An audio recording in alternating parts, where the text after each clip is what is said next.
yarzuqana fahman nabiyyin wa hifdzal mursalin wa sur'ata ilham malaikatil muqarrabin. Amin ya rabbal alamin. Amma ba'du, yang saya hormati, yang kami cintai, sahibul mahal,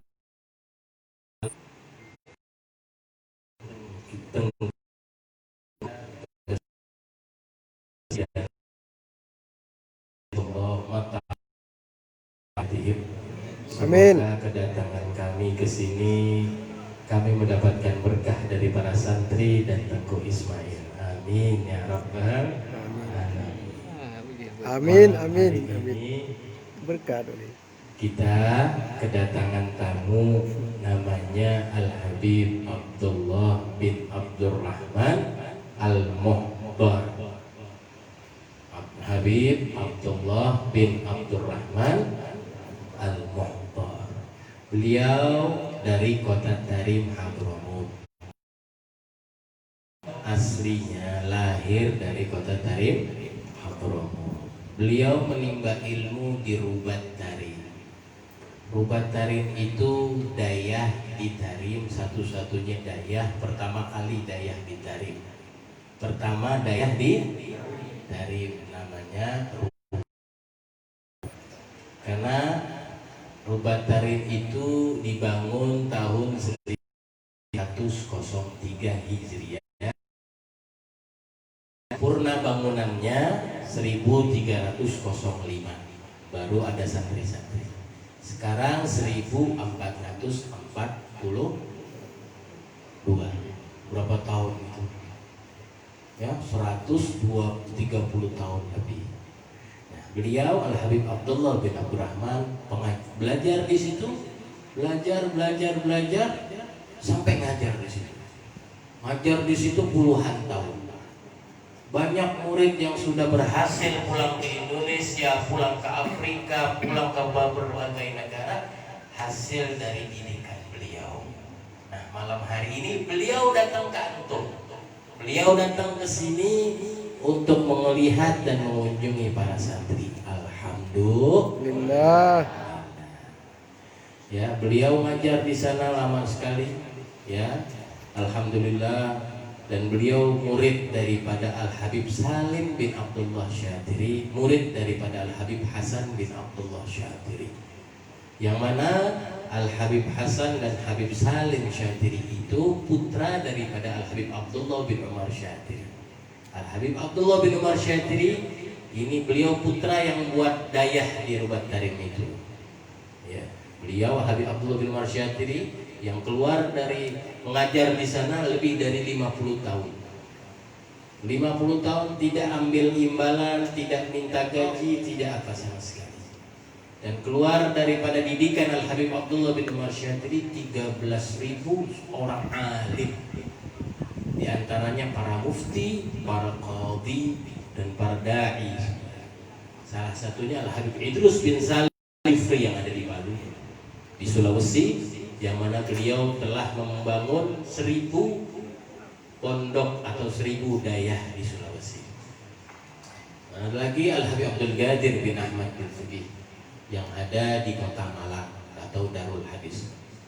Nah, alhamdulillah malam hari ini kita bertemu dengan guru senior, ustadz senior, ya, Rubat Tarim. Alhamdulillah malam hari ini kita akan mengenal ilmu-ilmunya, terutama khususnya para santri agar fokus mendengar. Yang punya bawa catatan bisa catat. Yang ingat nanti setelah Al Habib Abdullah Muhdar bicara, masuk kamar dicatat. Betul? Siap catat? Siap ingat? Takbir. Ya, santri catat nanti. Ya, jangan dilupain. Apapun yang keluar nanti dari Habib Abdullah bin Abdurrahman Al-Muhdar, jangan lupa. Apalagi amalan-amalannya, apalagi nasihat-nasihatnya apa? Jelas kira-kira? Jelas kira-kira? Nah, habis ini kita akan mendengarkan beliau bicara, insya Allah untuk bekal kita, untuk bekal antum dalam menghafal, bekal antum nanti untuk memahami pelajaran, kita pegang kalam atau bicara daripada Al-Habib Abdullah bin Abdurrahman Al-Muhdar. Amin ya rabbal. Assalamualaikum warahmatullahi wabarakatuh.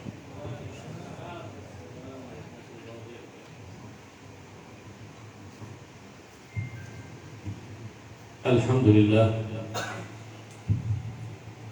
الذي وفق من اصطفاه للتفقه في دين حبيبه ومصطفاه وجعله متبعا لصفيه ومجتباه سيدنا ومولانا محمد وعلى آله وصحبه ومن اتبع هداه. أما بعد. Assalamualaikum warahmatullahi wabarakatuh. Bismillahirrahmanirrahim. Wassalatu wassalamu ala Rasulillah Sayyidina Muhammad bin Abdullah wa ala alihi wa sahbihi wa man wala. Ma'ba'd. Guru kita, tamu kita yang mulia Habib Abdullah bin Abdurrahman mengawali nasihat dan ceramahnya dan bersyukur kehadirat Allah Subhanahu wa taala yang telah memilih kita sebagai hamba-hambanya untuk mengikuti dan meneladani jejak kekasihnya Nabi besar Muhammad Sallallahu Alaihi Wasallam.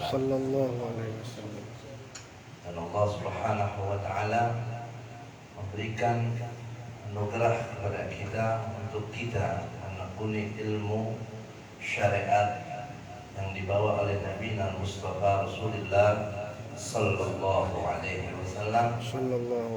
Salawat serta salam selalu tercurahkan kepada Nabi Mustafa dan juga keluarga dan para sahabat-sahabatnya. Kata Rasulullah Sallallahu Alaihi Wasallam, talabul ilmi faridatun ala kulli muslim. ومسلم شامل للذكور والإناث. طيب.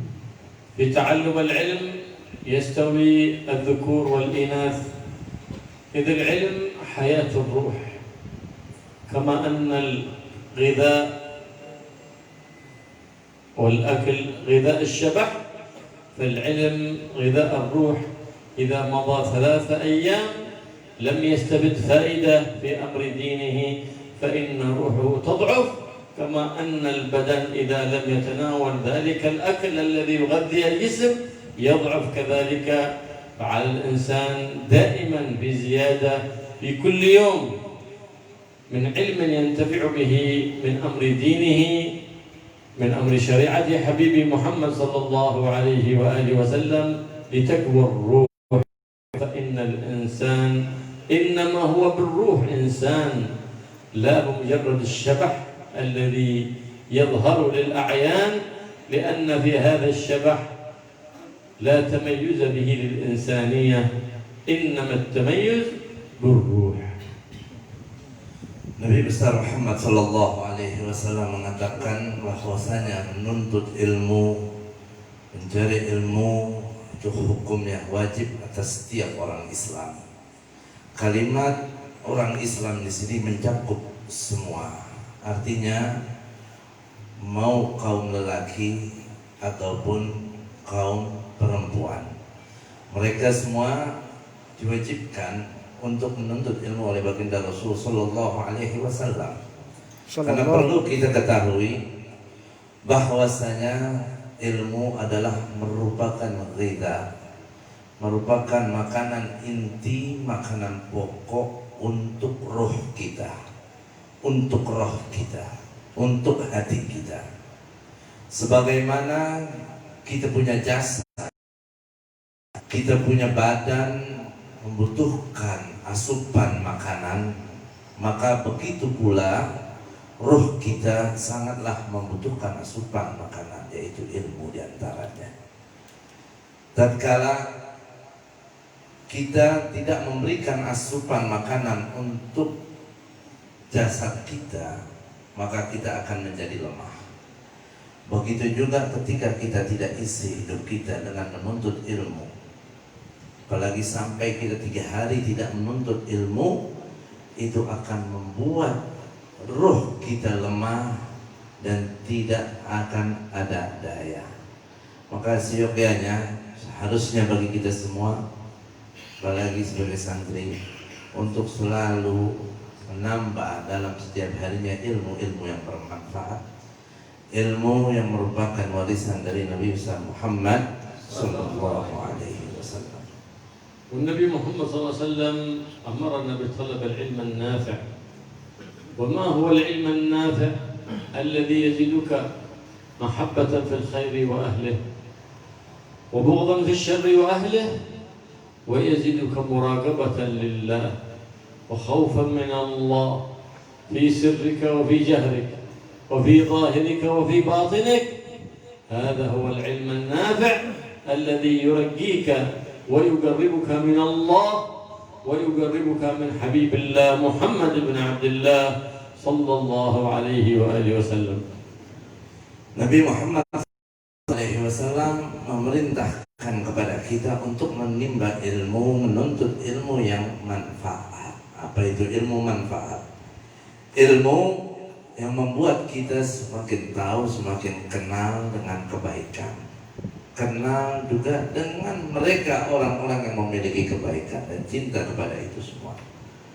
Ilmu yang manfaat, ilmu yang itu membawa kita semakin merasa selalu diawasi oleh Allah Subhanahu wa taala. Ilmu yang dekat dengan Allah Subhanahu wa taala, itulah ilmu yang manfaat, yang sedianya membawa kita semakin dekat dengan Allah dan meningkatkan derajat kita di sisi Allah Subhanahu wa taala. وقال صلى الله عليه وآله وسلم: اطلبوا العلم ولو بالصين، أي سافروا لطلب غذاء الأرواح وإن بعدت المسافات. فشبه ذلك البعد بالإقليم المعروف باسم الصين، فكيف بمن عنده في بلاده من يعلم العلم ولا يحرص عليه؟ ذاك هو الذي لا يهتم بأمر دينه. فإن الإنسان المؤمن يهتم بزيادة في دينه في كل يوم بل في كل ساعة. Nabi Shallallahu Alaihi Wasallam memerintahkan kepada kita untuk mencari ilmu walaupun ke negeri Cina. Nabi memerintahkan kita untuk mencari asupan vitamin makanan buat ruh kita, meskipun kita harus menempuh jarak yang sangat jauh. Jauh pun kita diperintahkan oleh Nabi untuk mengambilnya. Bagaimana kalau ladang ilmu itu ada di sekitar kita, ada di tempat kita, ada di wilayah kita? Maka janganlah sampai kita menyia-nyiakan kesempatan kita menimba ilmu yang mana kita mudah untuk mengambilnya dari sekitar kita dan kita tidak manfaatkan. ومن كان يومه مثل أمسه فهو خاسر.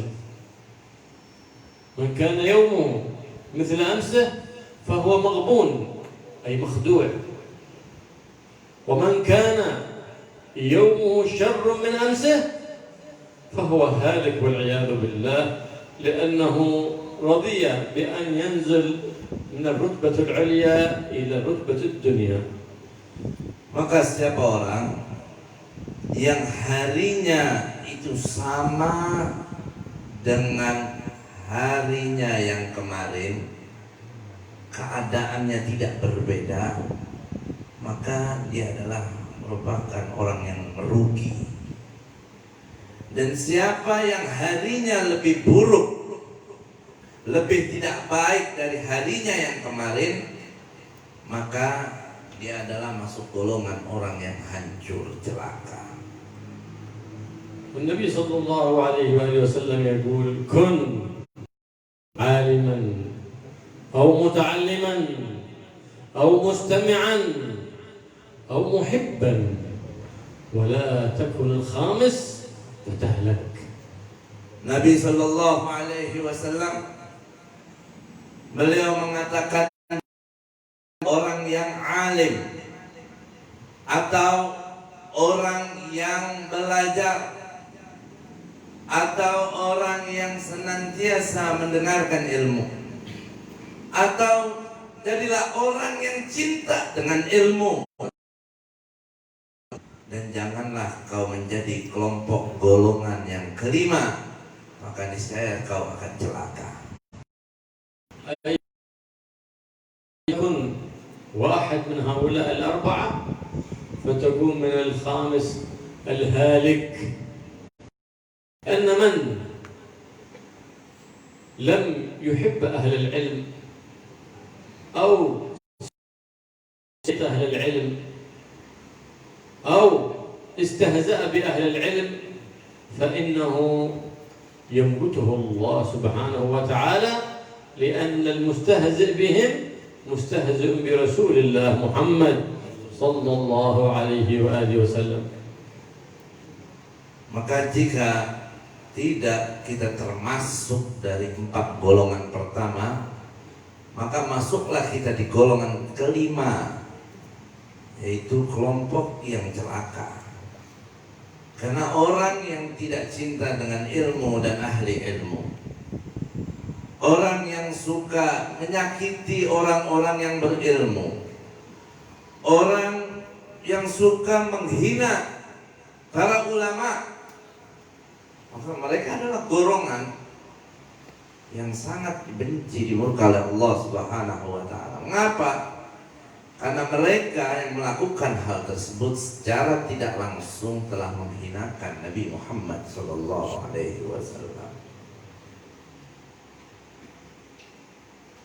من حرص الصحابة على العلم كانوا إذا غابوا عن مجلس رسول الله صلى الله عليه وآله وسلم يرسل أحدا نائبا عنه، فإذا عاد يسأله ماذا حدث اليوم رسول الله، من حرصهم على العلم.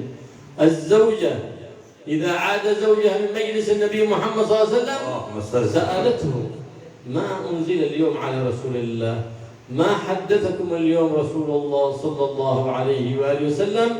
هذا هو الحرص على العلم، وهذا هو الحرص على غذاء الروح الذي به يسمو الإنسان على سائر الكائنات. Dan termasuk contoh betapa perhatiannya para sahabat, betapa hausnya para sahabat akan ilmu yang disampaikan oleh baginda Rasul sallallahu alaihi wasallam. Sallallahu alaihi wasallam. Tatkala satu di antara mereka tidak bisa menghadiri majelis bersama Nabi, berhalangan untuk hadir, setidaknya mereka berpesan kepada yang lain yang menghadiri majelis itu untuk betul-betul menyimak ilmu yang disampaikan Nabi. Yang kemudian setelahnya mereka bertanya kepada yang hadir, apa yang disampaikan oleh Nabi, apa ilmu yang diberikan oleh Nabi. Mereka tidak mau kehilangan sedikit pun ilmu dari Nabi Muhammad. Bahkan para sahabiah, istri-istri dari para sahabat, ketika para suaminya telah pulang dari baginda Rasul sallallahu alaihi wasallam, mereka sampai ke rumah, istri-istri mereka bertanya, apa yang disampaikan Rasulullah hari ini? Wahyu apa yang turun kepada Rasulullah? Apa yang diberikan oleh Rasulullah daripada ilmu?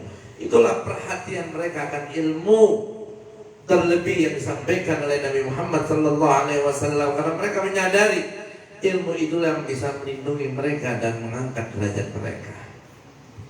سيدنا أبو هريرة رضي الله تعالى عنه الصحابي الدوسي من أهل اليمن عندما أسلم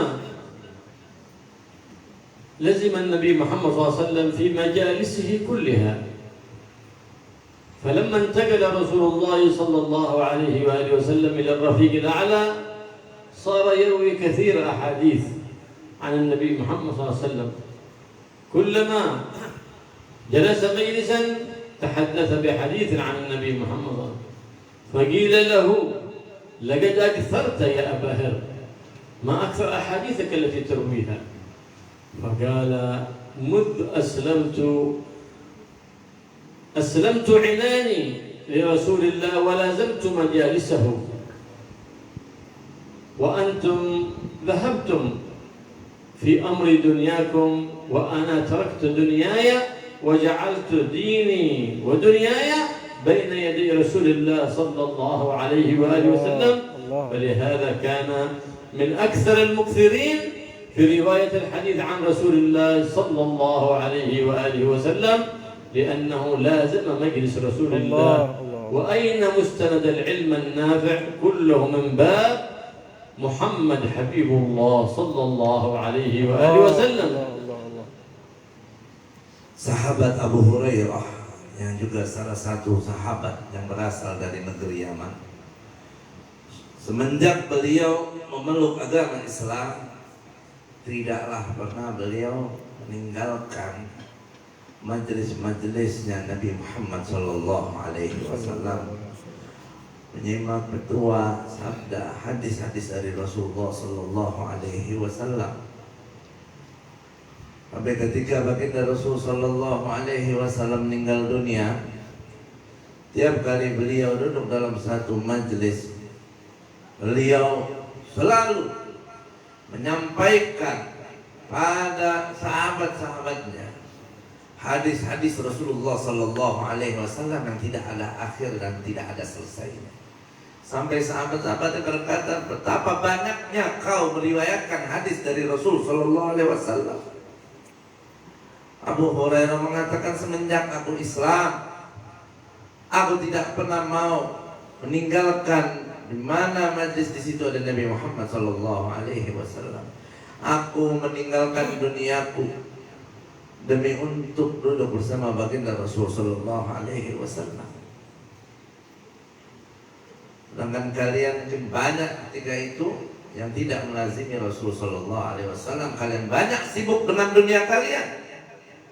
Tapi aku menjadikan duniaku, agamaku, semuanya ada di hadapan baginda Rasul Sallallahu Alaihi Wasallam.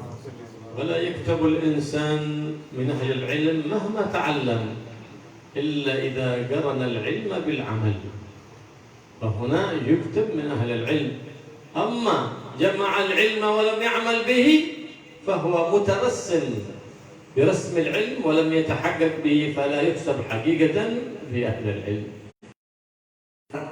Tidak disebut sebagai ahli ilmu atau orang yang berilmu kecuali jika ilmunya disandingkan dengan amal perbuatan. Sebanyak apapun ilmu yang dia miliki, tanpa disandingkan dengan amal perbuatan, maka dia bukanlah ahli ilmu, tapi hanya orang yang bergaya, berlagak seperti orang yang berilmu. فالعلم شريعة لا بد من أن يحققها الإنسان، والعمل بمقتضى العلم طريقة موصل إلى الله سبحانه وتعالى. فإذا هو جمع بين الشريعة والطريقة أكرمه الله بالثمرة الغالية وهي ثمرة الحقيقة. Maka ilmu syariat, maka hendaknya kita sebagai manusia benar-benar untuk mempelajarinya dengan tahqiq, dengan sebaik mungkin, dan juga kita mengamalkannya dengan thariqah yang sebaik-baiknya. Ketika kita menjalankan syariat dengan thariqah yang benar, dengan yang benar, maka kita akan menghasilkan buah yang sangat-sangat indah, yaitu haqiqah, kekuatan iman dari Allah Subhanahu wa taala. قال رسول الله صلى الله عليه وآله وسلم من عمل بما علم أورثه الله علم ما لم يعلم وآتيناه من لدنا علما. هذا العلم الذي يغرسه الله في قلب العبد هو النور الذي ضعه الكافر. فإذا وضع الله ذلك النور في قلب ذلك العبد انشرح له الصدر وانفسح والقلب فأعطاه الله فرقانا يميز به بين الخير والشر وبين الحق والباطل. Allah. Nabi Shallallahu Alaihi Wasallam mengatakan, siapa yang memahami atau memiliki satu ilmu dan dia mengamalkan ilmunya, maka niscaya Allah Subhanahu wa Ta'ala akan menambahkan. Allah akan memberikan ilmu yang lain yang belum dia ketahui. Allah akan berikan dia ilmu laduni. Artinya apa? Ketika dia berilmu dan dia mengamalkan, Allah akan berikan cahaya di hatinya. Cahaya itu akan menerangi, menyinari hatinya sehingga hatinya terbuka untuk segala kebaikan. Hatinya menjadi hati yang terang sehingga dia bisa betul-betul dengan baik membedakan mana itu yang hak dan mana itu yang batil. قال الله سبحانه وتعالى واتقوا الله ويعلمكم الله. إذا اتقيت الله سبحانه وتعالى بامتثال أوامره واجتناب نواهيه علمك الله سبحانه وتعالى، إذ هذه هي التقوى، هي طريق العلم. فكل علم لا يصحب تقوى فهو عين الجهل. Allah Subhanahu wa Ta'ala berfirman, dan bertakwalah kau kepada Allah, niscaya kau akan diberikan ilmu oleh Allah. Maka dengan bertakwa Allah akan memberikan ilmu kepada kita. Maka jalannya takwa adalah ilmu. Tidak mungkinlah kita bertakwa tanpa kita berilmu. التقوى يصحبك في حضرك وفي سفرك، في جميع أوقاتك، في المعهد وخارج المعهد. فاحذر أن تكون من الذين بلون إنائهم، حيث حضر معه الاستقامة صار مستقيما متقي، وحيث حضر مع أهل اللعب والزندقة صار مثلهم، فذاك يسمى ذو الوجهين.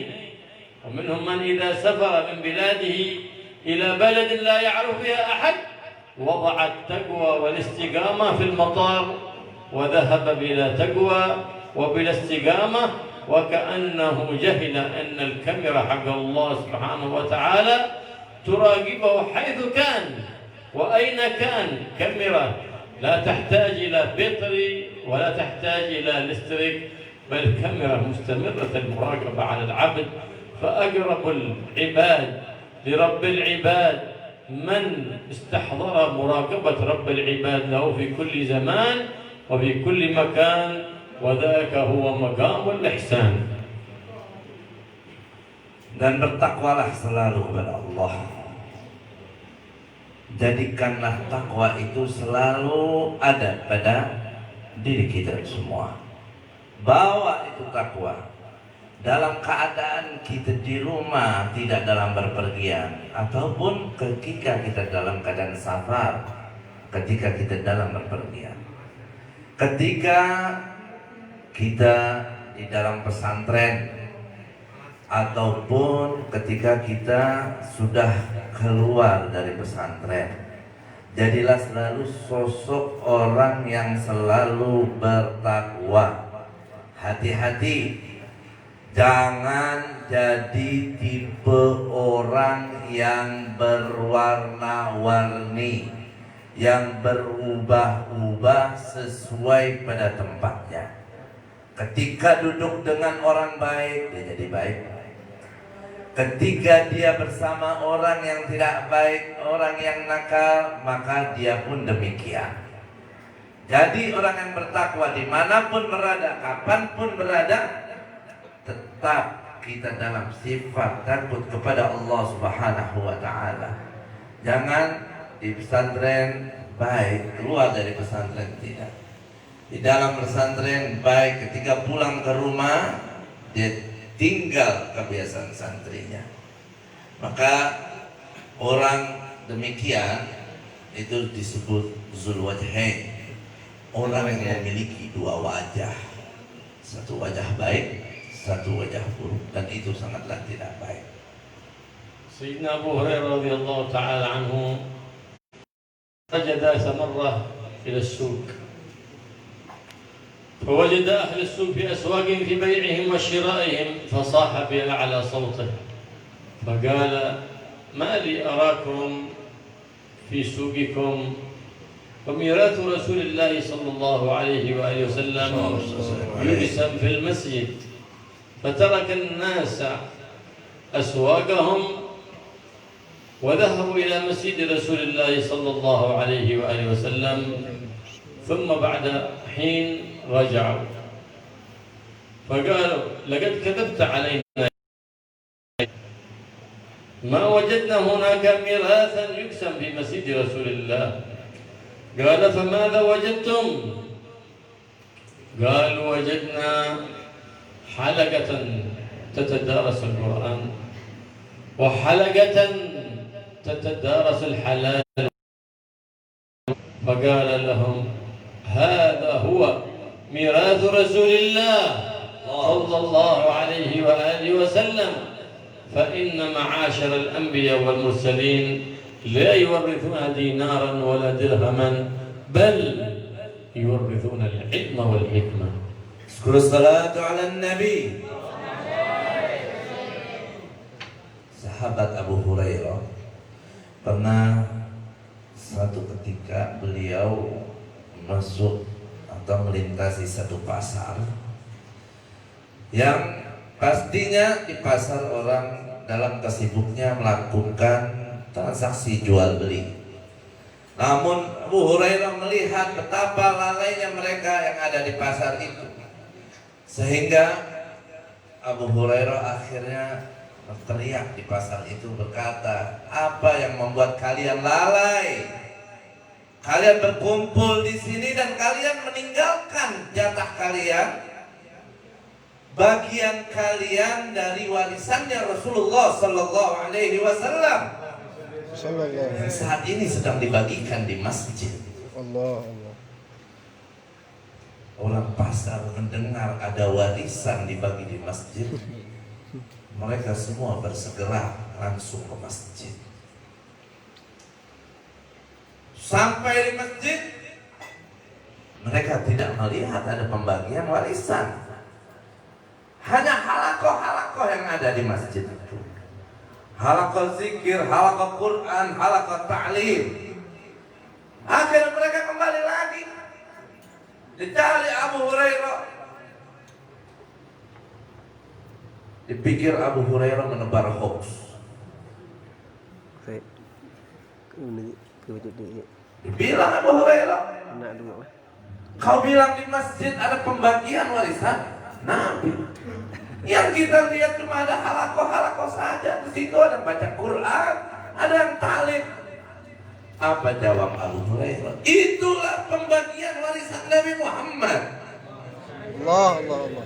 Nabi mengatakan, sesungguhnya para anbiya wal mursalin mereka tidak meninggalkan warisan, mereka tidak mewarisi dinar ataupun dirham, tapi yang diwariskan adalah ilmu.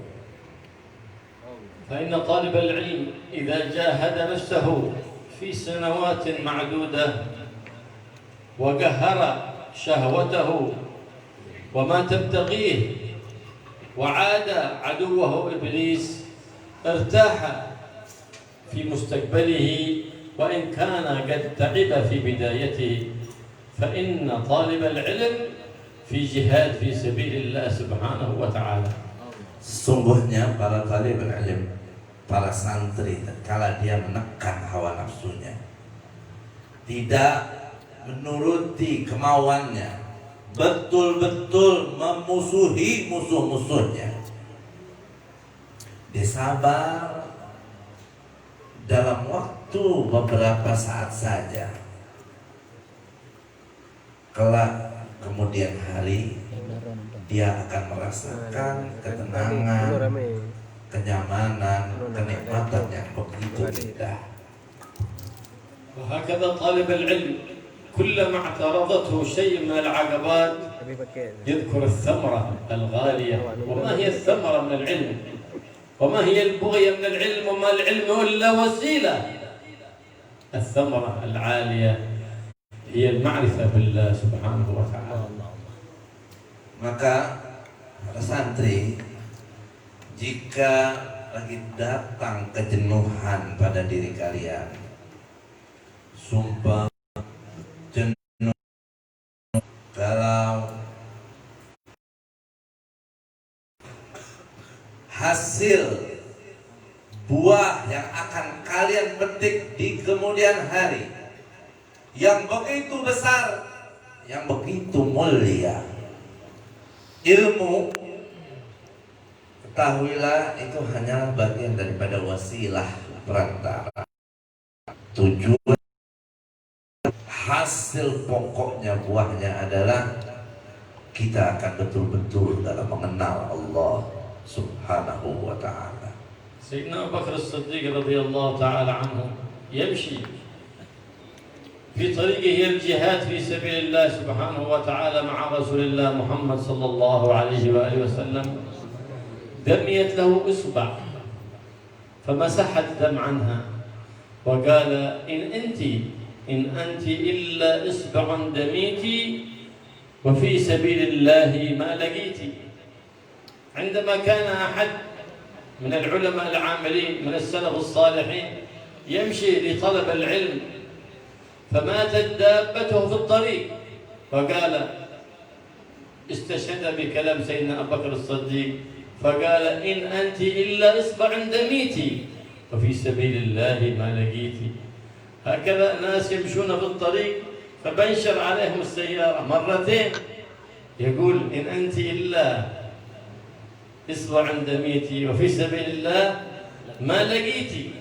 لا يتخبط عن طلب العلم بل يزداد رغبة، لأن إبليس الخسيس دائما يعوق طالب العلم، لأن عداوة طالب العلم لإبليس أشد من عداوة العابد، لأن طالب العلم هو الذي يعلم الناس كيف لا يقعون في شباك إبليس الخسيس، وأما العابد فإن عبادته تخص بنفسه وخيره يعود إليه.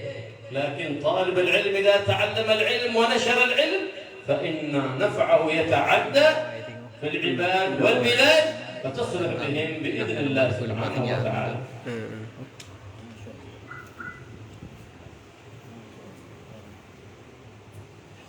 Sayyidina Abu Bakar Siddiq radhiyallahu anhu, ketika beliau dalam perjalanan menuju jihad sama baginda Rasul sallallahu alaihi wasallam, beliau ada terluka sedikit di bagian tangannya. Namun itu nggak menjadi halangan apapun buat beliau, luka-luka yang dialaminya. Beliau menganggap luka itu adalah suatu hal yang kecil, yang remeh, yang ringan. Diajak bicara tuh luka, sungguhnya kau sekarang ada di jalan yang diridhoi oleh Allah Subhanahu wa ta'ala. Artinya apa? Untuk menguatkan dirinya. Jangan dengan adanya halangan beliau kemudian kendur dalam niat perjuangan. Begitu juga ada orang dalam talabul ilm, dia menuju perjalanan untuk menimba ilmu, kemudian terjadi masalah di jalanannya, di perjalanannya. Dia punya dabah, dia punya kendaraan, ya unta atau kuda zaman dulu, mati di perjalanan. Ya, dia berkata seperti apa yang dikatakan oleh Sayyidina Abu Bakar Siddiq, ya, kau ini adalah satu perkara yang ringan, ya, sungguhnya kita lagi di jalan yang sangat mulia. Dia nggak pikirkan itu. Begitu juga ada orang dengan jalan berdakwah menuju suatu tempat mulia,